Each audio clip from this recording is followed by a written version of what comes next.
Oftentimes those kind of reactions, they're emotional, and it's completely understandable, but it's also really hard to walk that back. If you had someone who's a little bit removed, can sit back and take a look at the forest instead of the individual trees, you get a better idea of just where the forest is in the first place.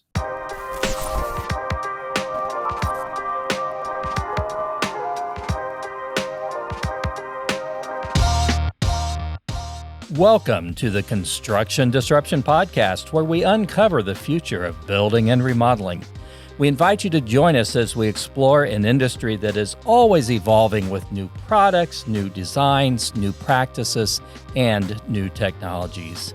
Each episode of Construction Disruption meets with forward thinkers from the design and construction industry, as well as a few other in-the-know folks who are here to share their unique insights. Construction Disruption is created and sponsored by Isaiah Industries, a manufacturer of specialty metal roofing systems and other building materials. I'm Todd Miller of Isaiah Industries, and our co-host is our sales manager, Seth Eckerman. Creative director Ryan, his face rings a bell, Ryan Bell, and content creator Ethan, not as young as he used to be, Ethan Young, are our behind-the-scenes production team. So, Seth, how are things going? Going well. A lot of people don't realize this, but Seth and I actually do share an office, so I get to look over at him all the time and see what he's up to. He's over there usually with a Cheshire grin that makes me very nervous, and I'm usually over there trying to hold in some form of gassiness, which is a gift as an old man. This is something that happens. Anyway, I was thinking about you the other day, Seth, and, you need to up your dad joke game. Seth actually is a father twice over now, has a couple of young ones. Yep. 2 feet in at this point. But obviously, you're very proficient with your dad jokes based upon our introductions to this episode today. Well, that's true. But anyway, we need to up your game. So I am going to share a couple of dad jokes, and you can add these to your repertoire. You can share them at church this weekend or wherever you may be. Sounds good. So don't forget these. So air to inflate your tires. Air used to be free at the gas station. I don't know if you've noticed. Now it's $1.50. Do you know why? I do not. Inflation. Okay, that's dad joke number 1 down. Number 2. Oh, did you hear about the new restaurant that they've put on the moon? It has great food. No atmosphere, though. Okay, bump. You didn't give me that. Anyway, hey, thank you all for joining us. One of the things I really enjoy doing here on Construction Disruption is occasionally shaking things up a bit with guests who are not directly from the design or construction industry. These outsiders, I find, often have perspectives, and they bring us ideas that are very inspirational, educational, and motivational. And I think that oftentimes the real disruption within any solid and staid industry comes from outsiders. And so today's guest is one of those that you might perceive sort of as an outsider to our industry, and I feel very fortunate to have him here on Construction Disruption. His name is Jeff Chatterton. He hails from Kitchener, Ontario. Jeff is a crisis communication expert and a public relations specialist. His company is called Checkmate Public Affairs, and he actually got his start in the world in journalism over 25 years ago, and Jeff now works with clients of all levels and types, helping them to calm upset stakeholders, helping them to build trust, tell the truth in difficult times, and end negative headlines in order to erase bad publicity. Some of the fields that Jeff has worked with are pretty high-stakes areas, areas like aviation, public entertainment venues and other attractions, and also the travel and hospitality industries. But he's also worked some with contractors and some in the construction industry as well. And as a teaser, he also helps teach his construction clients actually how to reduce their operating costs. And we're going to touch on that as well. So I think he's going to have some great information here for anyone that's in the construction field that will even give us some ideas that we can put into play immediately in our businesses to have more successful businesses. So, Jeff, thank you very much for joining us today. It's awesome to be here. Great. Well, we're glad to have you.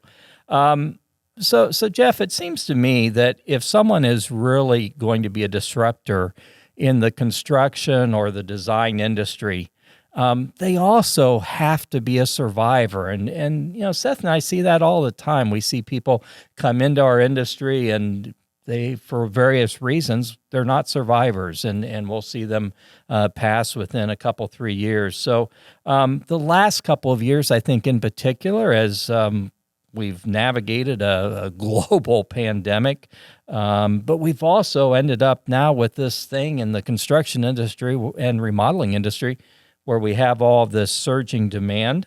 And of course, now we also are facing the biggest supply chain problems I've certainly seen in my 40-year career. I mean, never seen anything like it.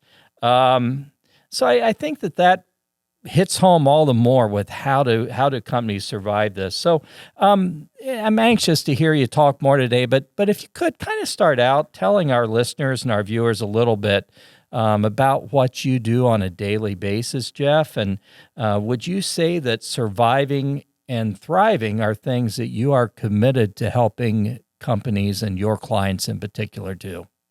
And not just surviving and thriving, but almost I call it falling up. Wow. The falling is happening all over the place. I mean, can you imagine back in March 2020, if anyone could have predicted what happened to like the price of lumber? Yes. I mean, it's insane what's been going on out there, and good luck trying to keep your employees. Every employer I know is desperately running around trying to actually hold on to any sort of skilled labor, and that means that you have your suppliers who are giving you probably fictional dates on delivery. You have customers who are expecting to be able to move into their new home or their new building or anything along those lines, and they're getting frustrated, and they're getting frustrated with you.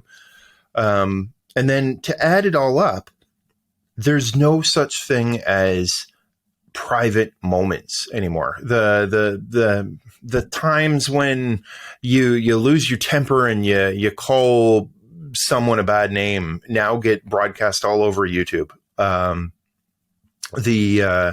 The minor, construction accident that everyone kind of, brushes off and goes, well, let's not do that again. Now it becomes, front page news, or the labor department ends up investigating because someone uploaded a video that you weren't even aware was on the job site. I mean, it goes on and on and on. We're in a very different world these days. Yeah, we really are. And those are some great points. So, I mean, you kind of already gave us a taste of it, but the work that you're doing and the fact that you started in journalism and now you've ended up in this very, what I would call, specialized niche of crisis management. What really fascinates you about the work that you're doing, and what kind of really drove you to go into what I see as a pretty specialized area for your career? Yeah, I think the standard dad joke on how did you get into crisis communications is by accident. Oh, that's the best one yet. Yeah. No, that's not even close to the best one. I was actually looking out my window just now and realizing, because it's at the time we're recording this, it's November. And so I'm up in Canada and the geese are flying away. And you know how they have they fly in a V, right? And yes. You know why they fly in a V? It's better aerodynamics. You have one goose at the front that kind of takes on the lead and everyone kind of tucks into the slipstream behind. But did you know why there are more geese on one side than the other? No, tell us. So there's a scientific reason. The reason there are more geese on one side of the V than the other is the reason one side is longer than the other is because there are more geese in them. Absolutely. Yeah. Okay, I'm a professional at dad jokes. I had heard that one before, but I wasn't going to spoil it. Thank you. I think I did. Why do you get into crisis? You get into crisis PR because aside from the really lousy dad jokes, you find people who need help. It really is that simple. I was watching different scenarios in different cases, and I can give you example after example after example of people who were in a really awkward situation that oftentimes is not their fault. Bad things happen to really good organizations. And I was watching them handle it poorly because it's impossible to do this on your own. When you get caught with the cameras are on and people are paying attention and it's loud and it's noisy and it's chaotic and people are asking questions and your employees are looking to you for information and the reporters are looking to you for information and politicians are looking to you for information and you don't have all the answers. It's scary. It's chaotic and it's a mess. And over the years, whether I was in politics or whether I was in journalism, I found a few kind of unique characteristics of companies that actually bounced back and became even stronger as a result. And I saw a lot of companies that failed spectacularly and eventually ended up, if not bankrupt, the CEO would be fired or other, they would lose massive contracts. And I was like, you know what? I kind of owe it to the world to make sure that happens less and less, and that we can see more and more cases of organizations that are set up to fail spectacularly well. Because it seems like in today's world, it's inevitable. So being mindful that regardless of whatever size organization we are, whatever level of leadership, that we're going to have to deal with these chaotic moments and these stressful moments. And it's absolutely, no one likes talking about it. No one likes thinking about it. And because you don't like thinking about it, a lot of people don't prep for them. And honestly, prepping is one of those consultant talk BS plays that's, you need a crisis communications plan. Really, it's just the way for the consultant to make a ton of money. And I think smart CEOs and smart corporate leaders have recognized that. That being said, you need to have some structure and some organization and a way of dealing with the crappy moments when they occur in your life. So when you're coming alongside an organization and a leader in that moment of chaos, I imagine part of the first step is calming the leader themselves before they can then start leading through it and resolving that chaos around them. So I'd love to hear how you come alongside that individual and what your best practices are for inducing that calm. And then what's the first step? What's the first go-to to on a track for making that a spectacular failing rather than a dire failing? Well, and I think you nailed it. It's not about what is happening. It's about how what is happening is making that leader feel, because it is scary. It is chaotic. It is messy. People do feel victimized. So, and every individual is unique. Sometimes you can just kind of take them in a quiet room and have a few deep breaths and go, okay, let's take a look at what's really going on here. Sometimes, they need a pep talk. Sometimes it's sometimes my job is amateur psychologist. And that's fine. That's absolutely what it involves.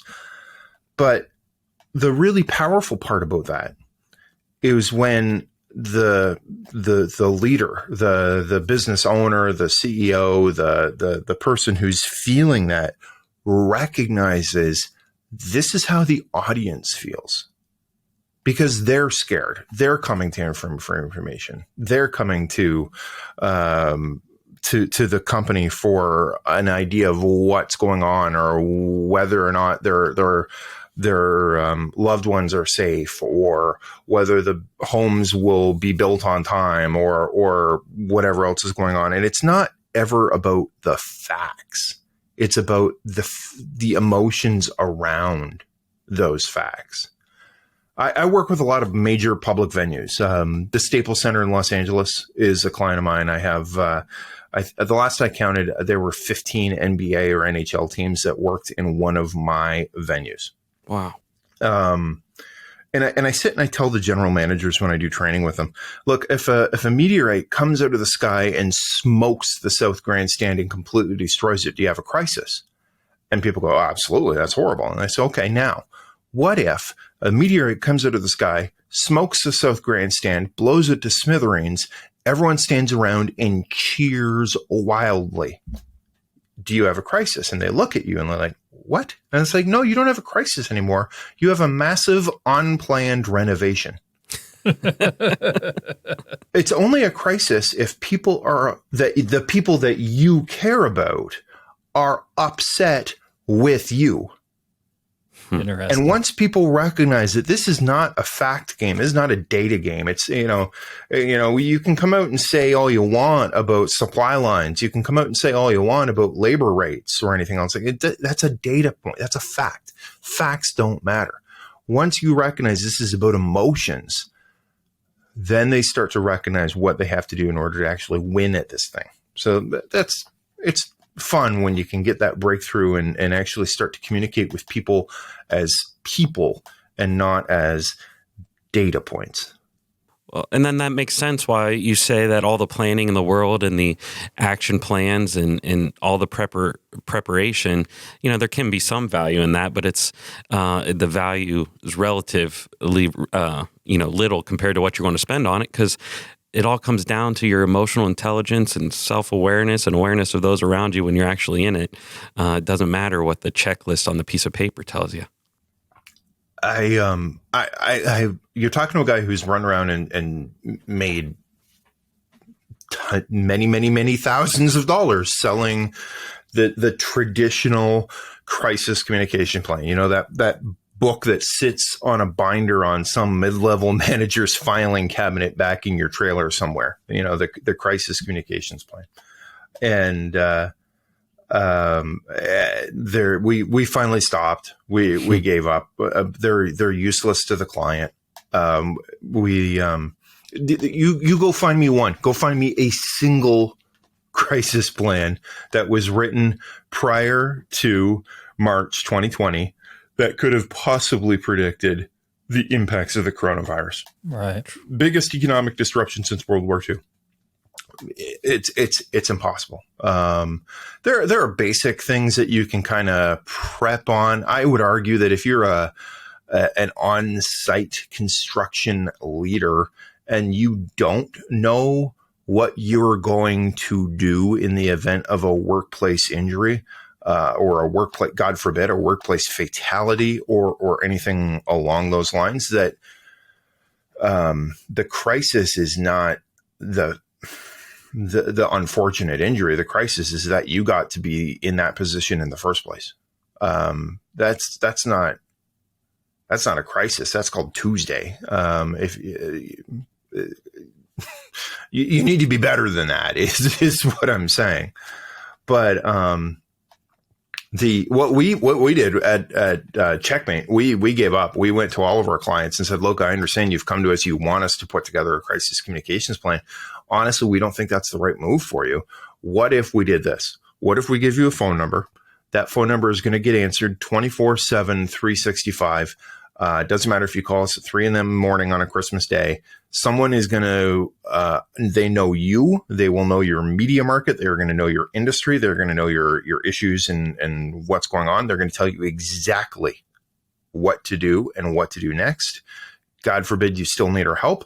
We will be on the next flight over, and we will be there for the next 2 weeks. And it's all included. It's all one flat rate. And by the way, it's going to be cheaper than what a crisis communications plan can cost you. And overwhelmingly, our clients are like, yeah, that makes way more sense. More sense. Right. It's the analogy we use is, every jumbo jet comes with an operations manual. That manual is important, but trying to communicate in a crisis is like landing that jumbo jet as a 14-year-old without any pilot training, using only the operations manual. Like you wouldn't want to do it. That's a bad idea. Bad things are going to happen, right? And it just makes way more sense to our clients. We make less money on it, but it's just better. It's better results for the clients. Makes a lot of sense. I know as I was reading up on you and reading some of the case studies and things that you have on your website and different places I was seeing, one of the things that really struck me was, how often the real person at risk in your clients is that CEO, that one who has to make the response. And, some of these things can be career ending for them. And, one of the things I thought about that I know I've said a lot of times in my life, I get so frustrated where you see something happen, and you touched on it with the pandemic that no one ever envisioned happening. And someone has, in the heat of the moment, maybe not the best response to it. And, I'm always like, how can you skewer them for responding poorly to something that was unfathomable? But yet that's what the media, that's what our culture, that's what social media does today, is it will absolutely skewer folks. And so I love what you're saying. Have that someone there to come alongside folks and say, hey, immediately if this happens, let's figure out how we're going to respond and what we're going to do. Oftentimes those kind of reactions, they're emotional, and it's completely understandable, but it's also really hard to walk that back. And if you had someone who's a little bit removed, can sit back and take a look at the forest instead of the individual trees, you get a better idea of just where the forest is in the first place.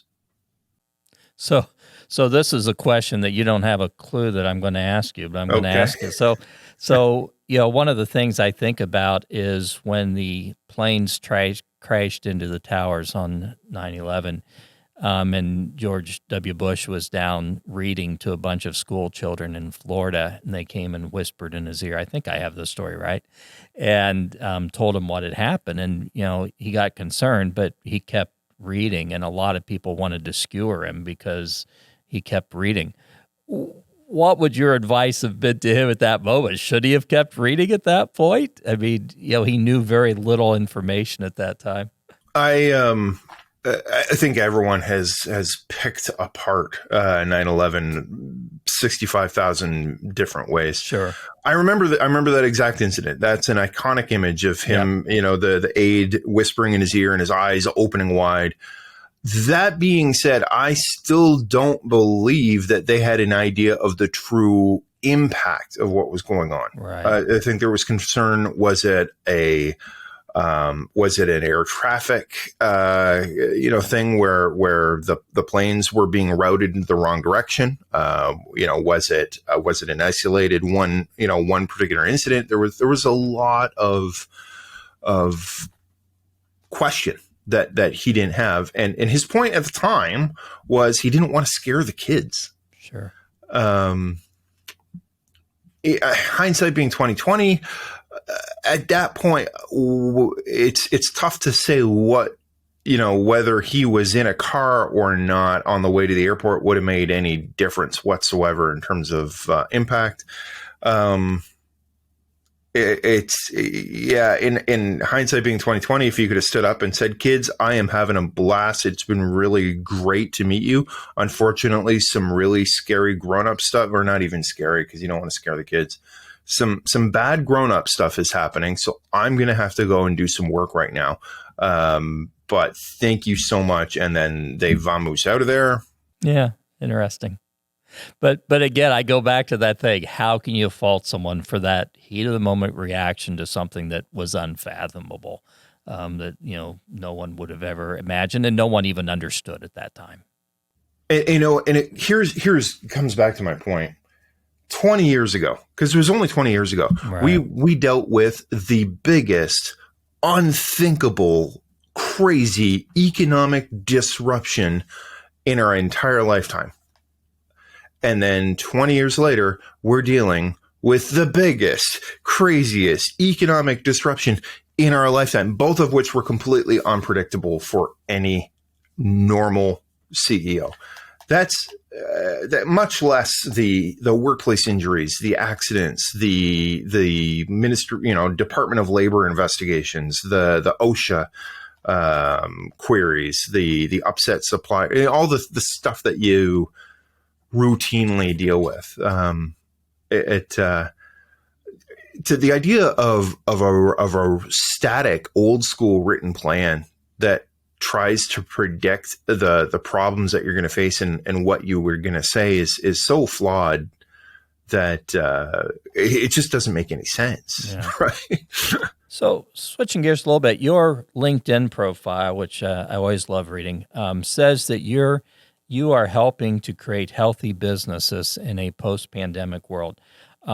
What's that mean? How would you describe a healthy business in general terms, and what can that path look like, especially here in a post-pandemic world, for a company to become a healthy business? So specifically for the construction industry, we took a look, and there are 2 or 3 things we can help with. Obviously, we have some communication skills, and it's I'll be the first to say it's kind of like onion gum. Just because we're really, really good at making onion gum doesn't mean you necessarily want to buy it, and that's fine. That's good. But it's also kind of like that the life preserver on a canoe. When you need it, you really, really want it, right? And that's fine. I mean, we understand our role in the no one likes talking to the funeral director before you need to, right? I would argue I'm a little more fun to hang out with than the funeral director, but that's a whole other conversation. Undoubtedly. But then we were also looking at how this all fits together in a big picture problem. And again, I mean, yeah, we're talking crisis communications, but at the end of the day, we're talking solving problems. And there were 2 big problems that we kept running into, and that CEOs were losing sleep over. And the 2 massive problems were that they were having a really tough time hanging on to skilled labor. Anytime since really there was that kind of the hiccup in March 2020, people started kind of getting back into the construction industry after all of the shutdowns and the chaos, and the entire labor market went to chaos. So that's been a ugly situation for folks. And honestly, you don't know what your competitors are paying. And that was a really fascinating one for us. What prompted this one for me, I do a lot of work with like amusement parks, attractions, those sorts of folks. And I run into a guy who's delivering carbon dioxide, for the soda machines, sure.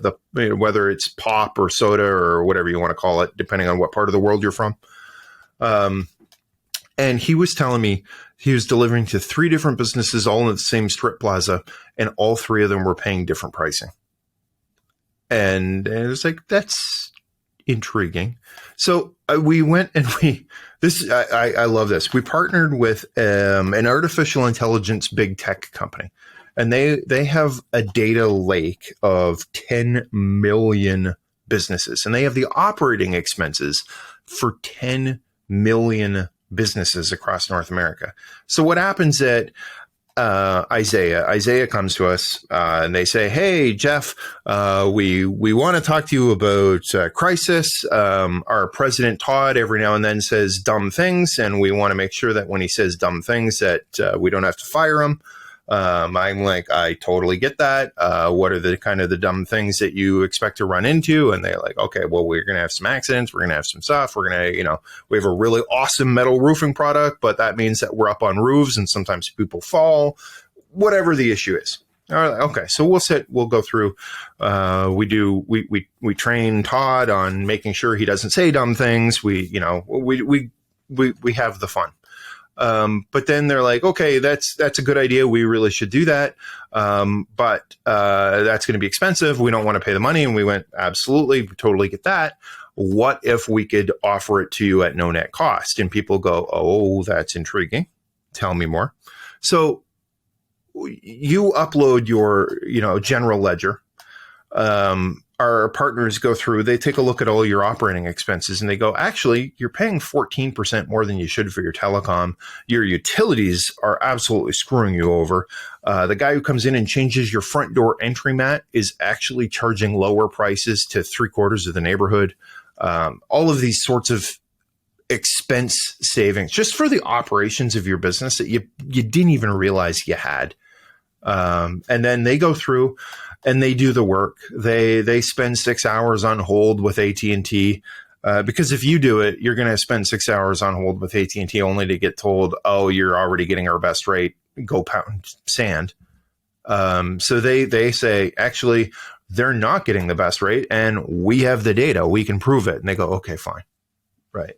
They give you lower rates on your phones. You get better rates on your utilities. You get better rates on your front door entry mats or your carbon dioxide machines or the lease rates on your vehicles. All of these sorts of operating expenses. And then the best part is they do this for free. They do it as they collect a percentage of what they find. And so if they don't find you any savings, they don't collect any money, period. It's a completely free service. And then, I had one medium-sized construction company. They were doing about $4.5 million a year. So, it's not a one-person shop, but they weren't massive by any means. They ran through the process. They found $56,000 in annual savings. Now, even if they take half, that's still $27,500 in savings. And if you're running a 20% profit margin, that's the equivalent of an extra $120,000 in sales without any labor, without any sales team, without any cost of goods sold. That's pretty massive.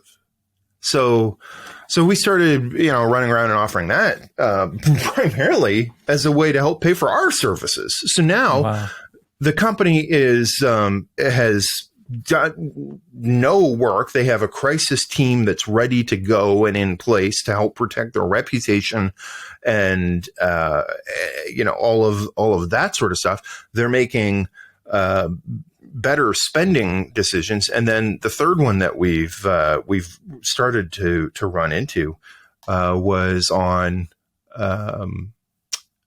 basically holding on to your employees.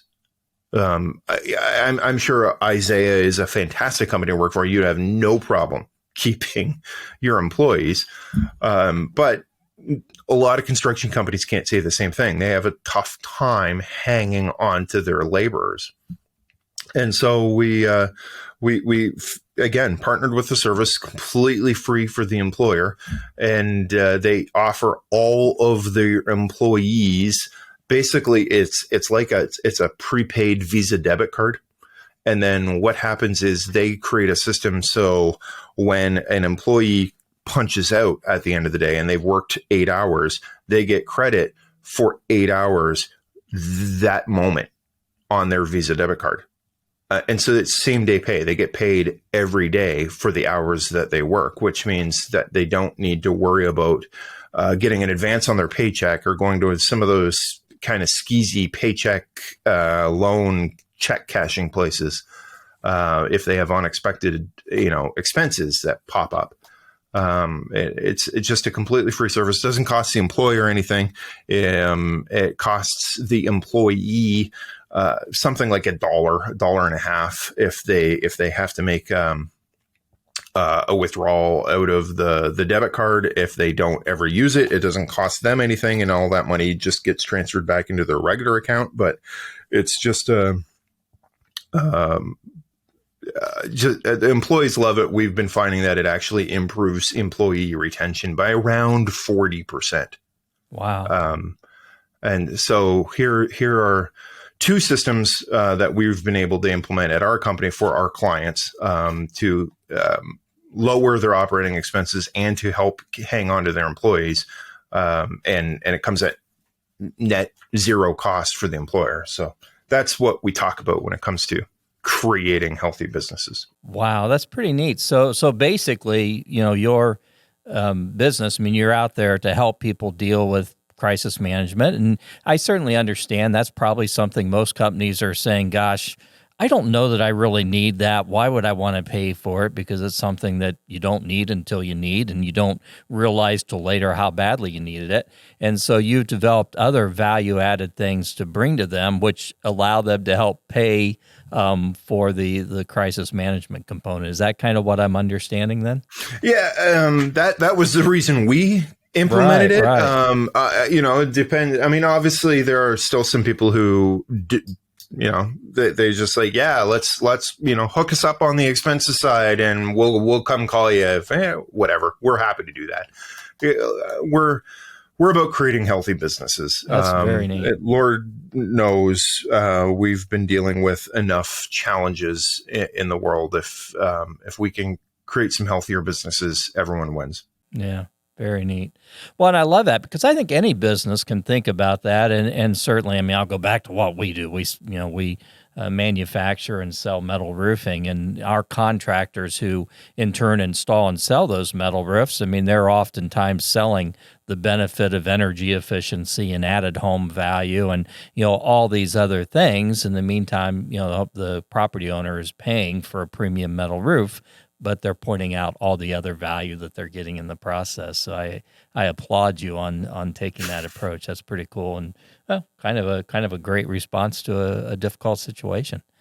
Kind of going back a little bit, without proper training and preparedness or that coach to come alongside them and help them, what are some of the most common mistakes you've seen businesses make when they are faced with a bad situation? There are so many easy things that will get you in far more trouble than they're worth. The first one is to respond using facts and data. Someone accuses you of your employee accident rate is up, 14%. The worst thing you can do is say that's not accurate. Our employee accident rate is only up 9%. Because all you've done is open the door to, well, why on earth is it up by 9%? And you, there are so many. It's not about facts. It's not about data. The fact is, people are getting hurt. What are we going to do to fix that? The most common, I call them message traps or message torpedoes, is to deny a negative with a negative. What's the most famous political quote in the last 50 years? Read my lips. I don't know. I did not have sexual relations with that one. I would argue I did not have sexual relations with that woman, Miss Lewinsky. The second most famous political quote in the last 50 years is probably, "I am not a crook." Sure. You don't remember that one, Seth. Yeah, a little before my time. Both times, actually, it's ironic. Both times, either the president could have answered with, "I'm an honest man, and I've conducted the office of the presidency with nothing but integrity and honor," which is a really boring answer, but sometimes boring is good. The problem with responding in a negative way is that people don't hear the word not, or they don't hear the don't. All you're doing is repeating the original negative allegation back. If I said, Todd is a sex offender, you're going to do two things. You're going to punch me in the nose, and you're going to say, I'm not a sex offender. Because you have this visceral need to defend yourself, to point out the truth. And it won't work. You need a way of responding in a way that reminds people who you are, not who you aren't. So it's a tricky dance that when the problem is there is no way to practice that dance until it's too late. So what role does empathy apply or play in that initial reaction? Helping to understand the situation to whoever is lashing out at you, or the emotion that they are feeling. What role does empathy play in that? So empathy is the secret sauce. Empathy is with an answer without empathy is like a Big Mac without beef. You can't even try to pull that off. So come up with a scenario. Maybe the roof that you've sold a client has a flaw, and the clients are upset. You put yourself in the mind of the client. They have paid good money, a lot of money for a really awesome and premium product, and for whatever reason, it's not working the way it was supposed to. You could come and you could say, oh yeah, you're supposed to have 9 clips in that point and you only have 6. That's the problem. You haven't solved their problem. All you've done is responded with a fact point and a data point. Whereas if you come to the client and you look at the roof and you say, wow, yep, okay, you know what? I can understand how frustrating this must be for you. I've hired people to do things in my house, and I know how frustrating it is when things don't work exactly right the first time. Let me tell you exactly what we're going to do in order to make this right for you. Right? At that point, it doesn't matter whether it was 6 clips or 9 clips. They don't care.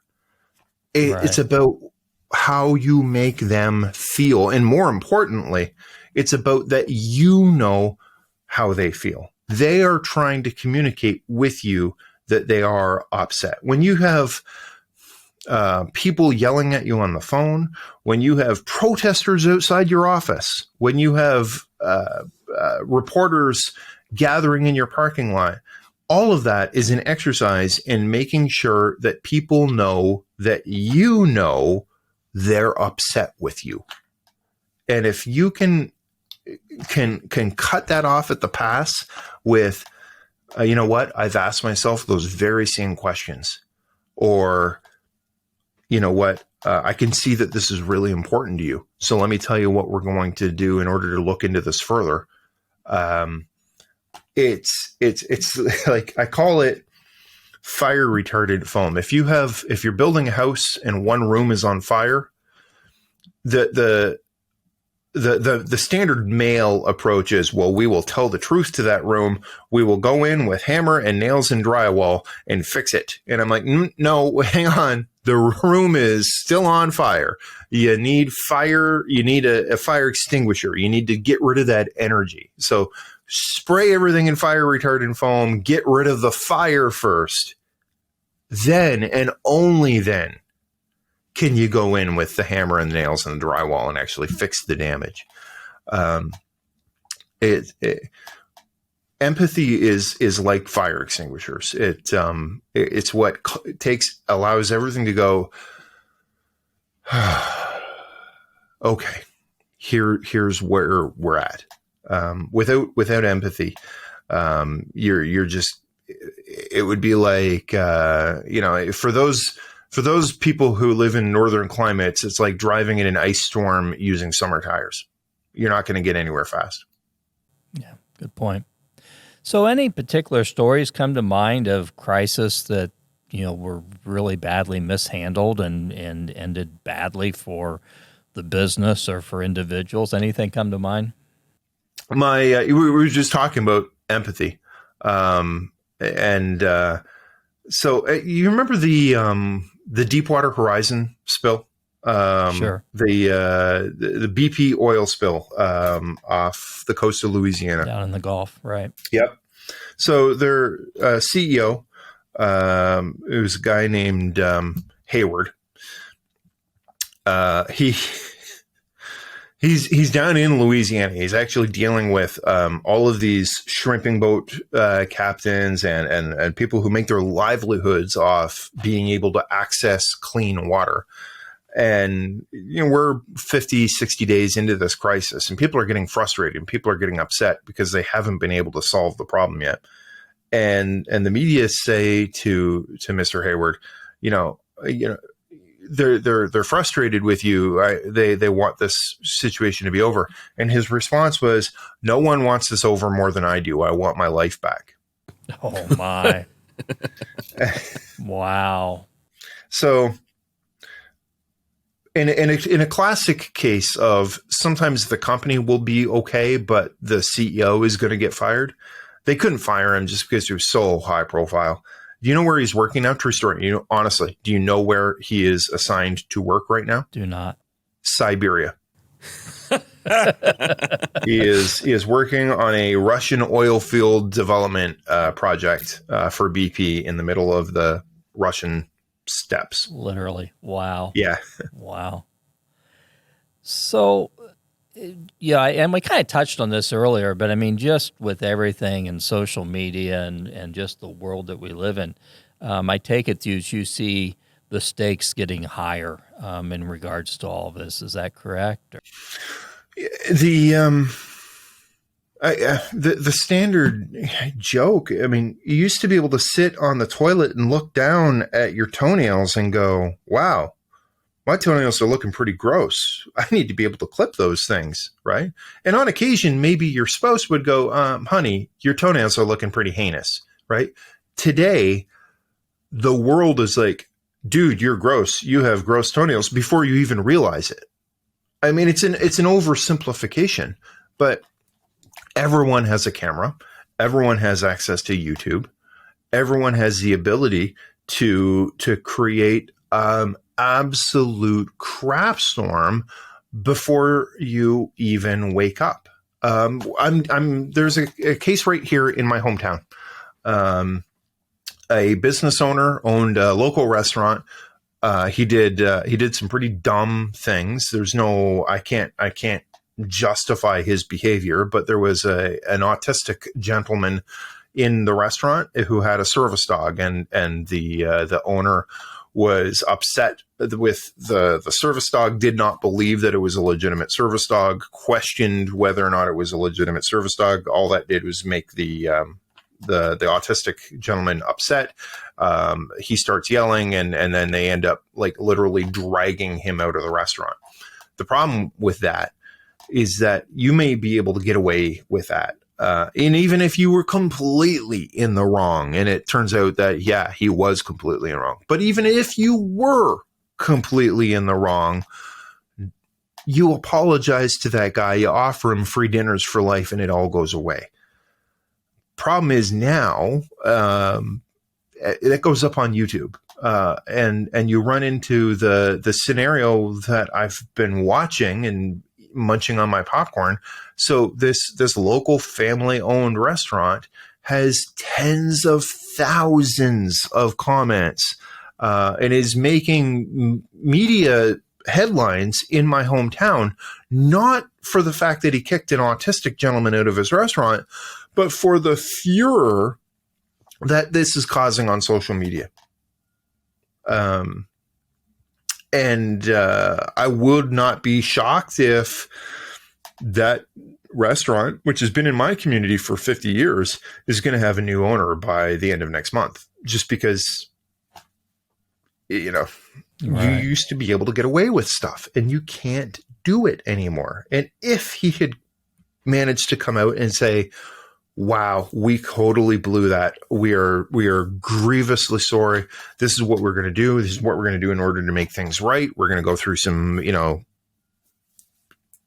training. Maybe we're going to make a donation to the Autistic Dog Society. We're going to do some stuff, whatever the issue was. They're not a client, so I'm totally speculating.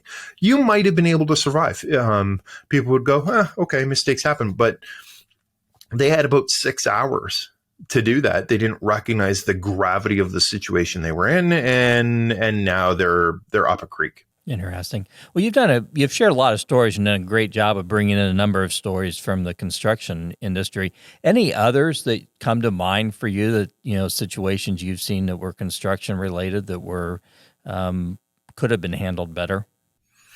Yeah, so the challenge I'm going to run into is that I do work with quite a number of construction clients, and I hesitate to tell names. Sure, absolutely. So I've dealt with a fair number of product recalls. Product recalls in construction are awkward and ugly because if you have a bad pipe, it's not like you can just send a note out and say, "Hey, we have bad pipes. They're you can very replace far-reaching.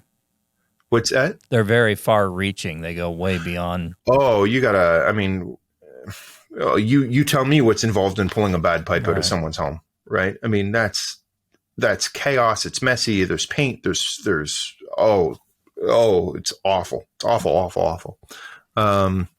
And so we have an incentive to make those issues get resolved in a way that leaves everyone happy as quickly as possible.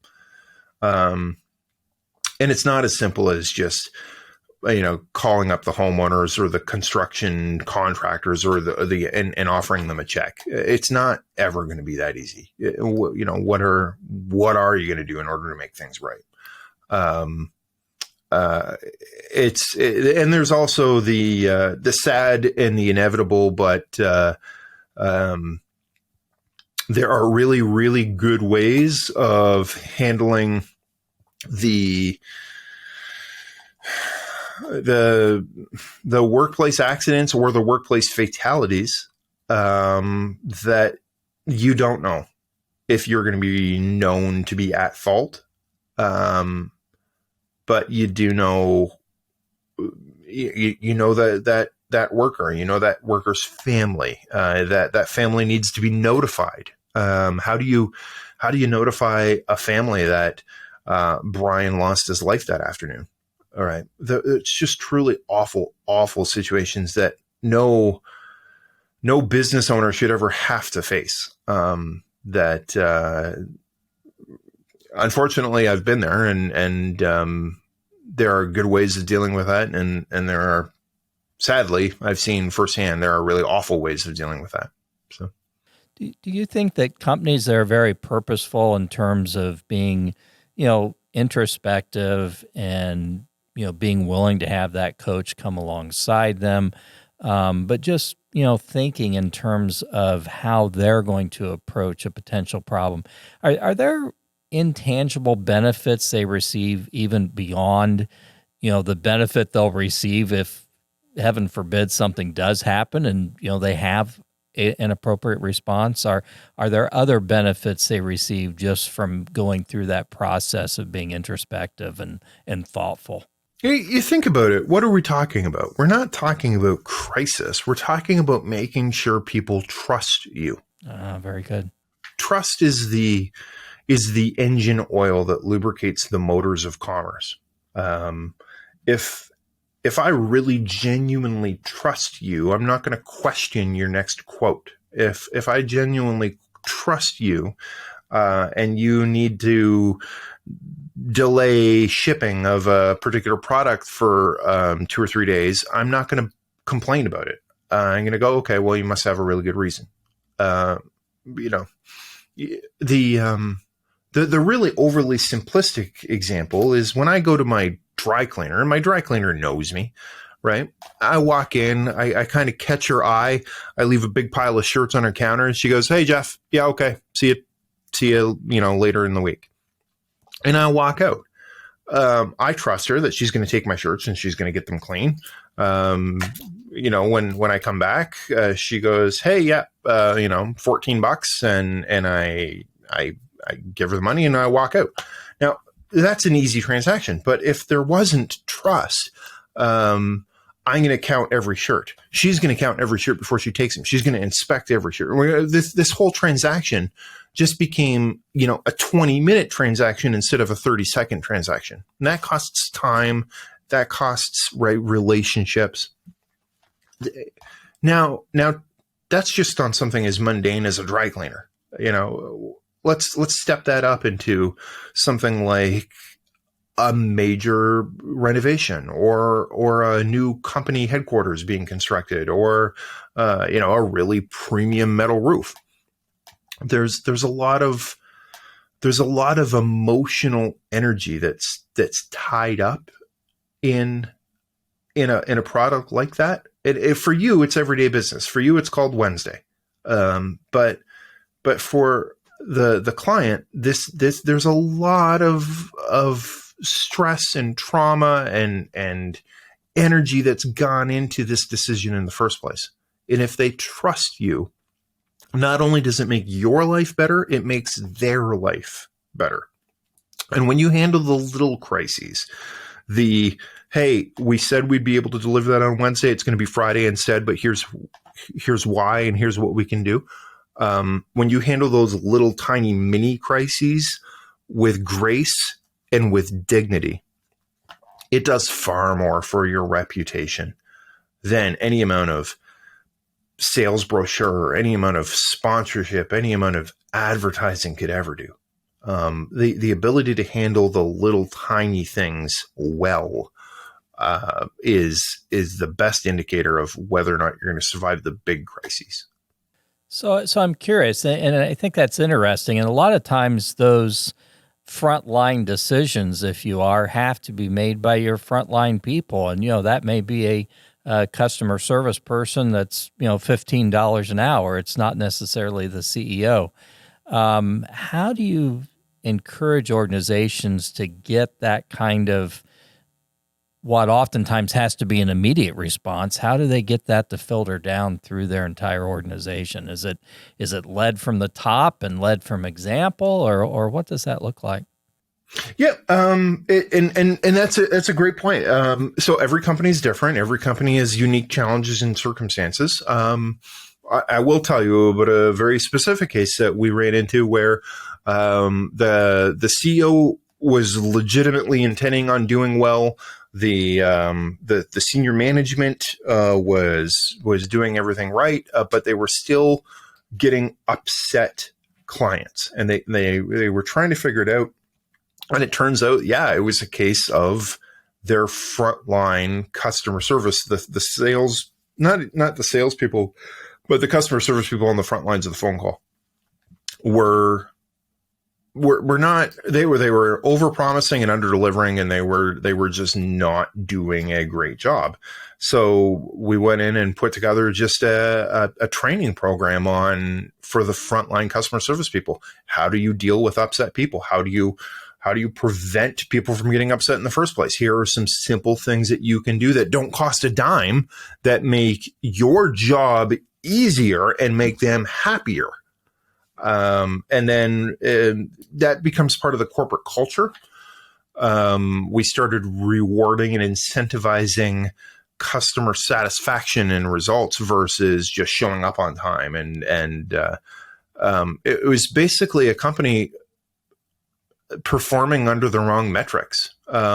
Frankly, as a business owner, I care that my people are showing up on time, but I care way more that when they call, that they're not hanging up pissed off at me.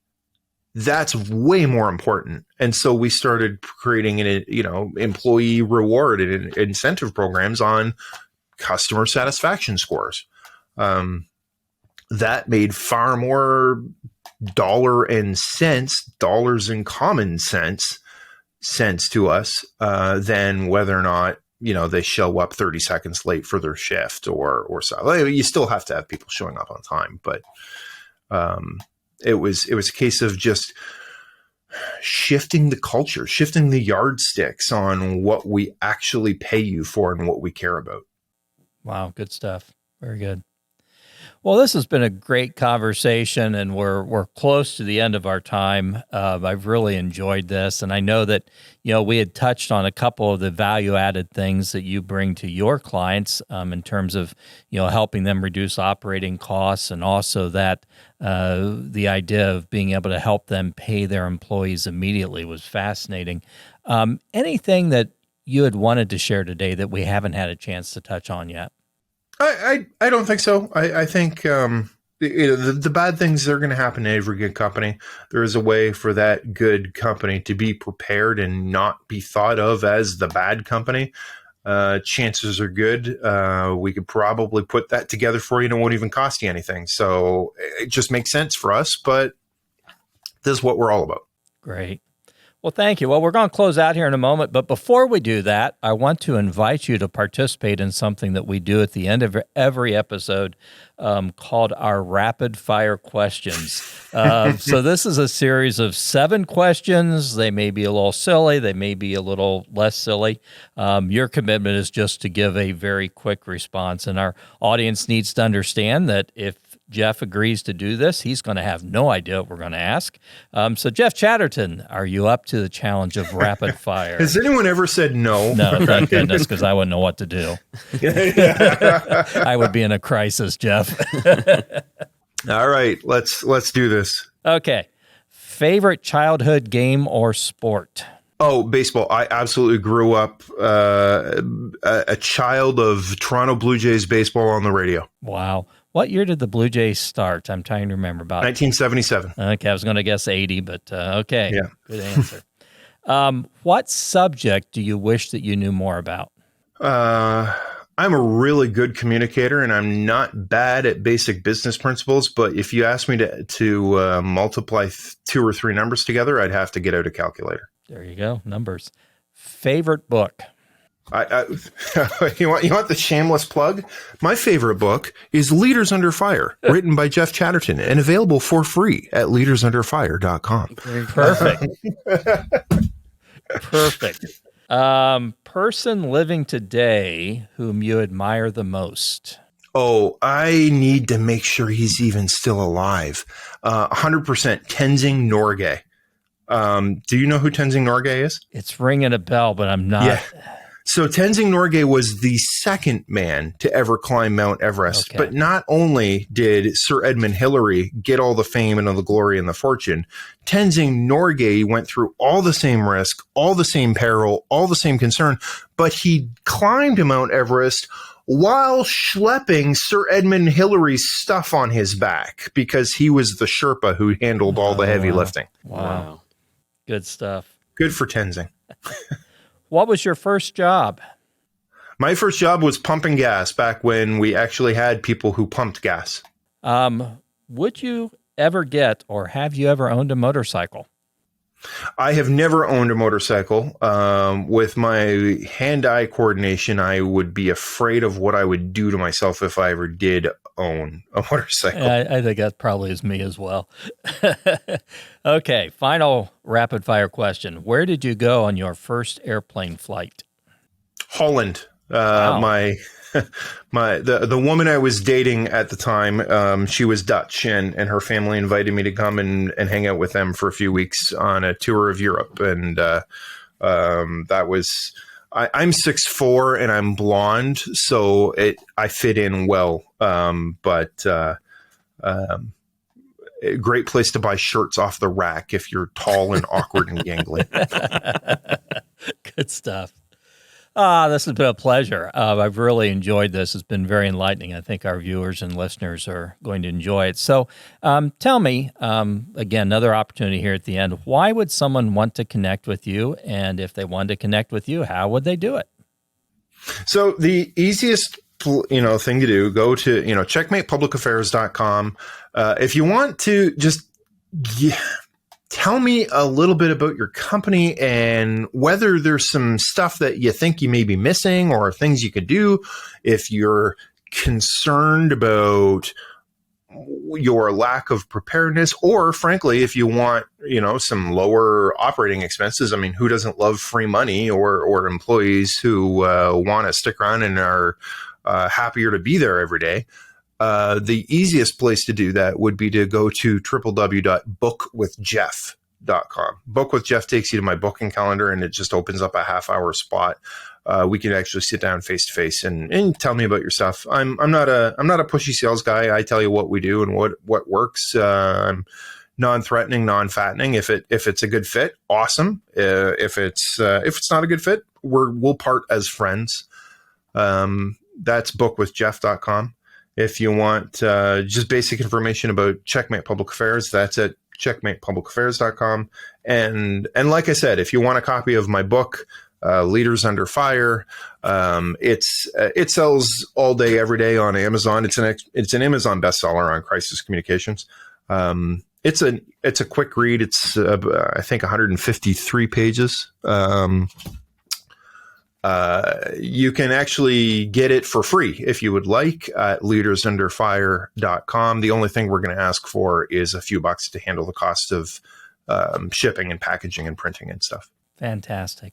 Well, this has been great. And as I started out with, if a company is going to be a disruptor in our industry, they also have to be a survivor. And you've given us some great information and ideas and very practical things that folks can align with you as well in order to help their businesses thrive and survive. Sounds good. Fantastic. I had a lot of fun. Thanks so much, guys.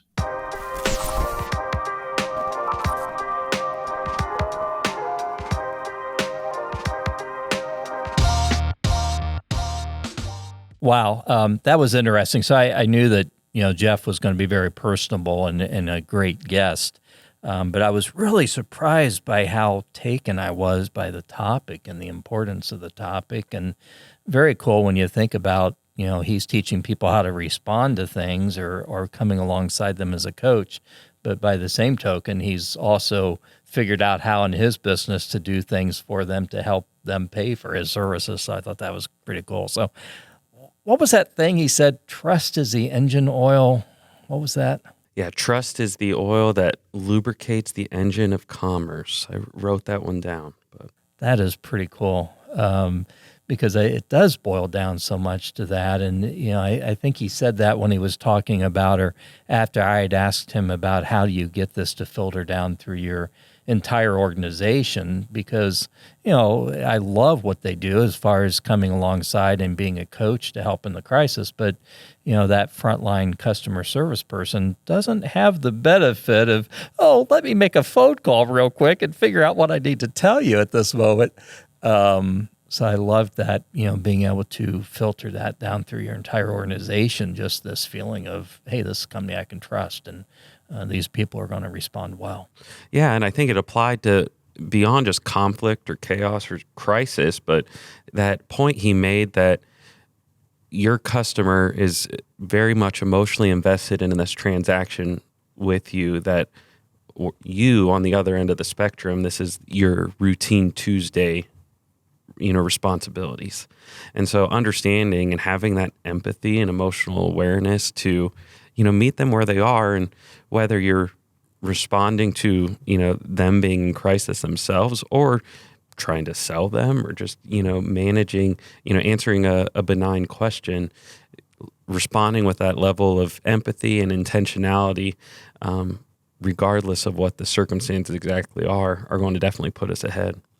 I think that's a great takeaway for all of our listeners and viewers, actually, to think about and encourage your whole organization to think about that fact that, the things that we do, the ways we respond, our behaviors to us become routine, and they're just part of the job. But for whoever that person is that you're interacting with, that's everything to them right at that moment. I mean, that is what so much is hinging on for them for some reason. And so I think that's an interesting takeaway for everyone to think about in their organizations and bring that back. Yeah, there's a lot of good sales takeaways in there of understanding their perspective, responding with empathy, looking from their perspective, the intentionality of language. There was some neurolinguistic programming there when he was talking about the famous political statements. Just the nuance that you can't be responding or interacting just on autopilot. You're not going to get the results that you want. Yeah, good stuff. So Jeff Chatterton, Checkmate Public Affairs, we encourage everybody to check out the websites he gave us and learn a bit more. And he's got some really unique ways to help every business be better and be healthier. And yet he's helping you find cost savings and other benefits in your business to help pay for it. Please watch for future episodes of our podcast. We have more great guests on tap. And don't forget to leave a review on Apple Podcasts or YouTube. We love those 5-star reviews. Until our next episode, though, change the world for someone. We encourage you, make them smile, bring them encouragement, bring them hope. Those are all some of the most powerful things that we really can do to change the world one interaction at a time. God bless. Take care.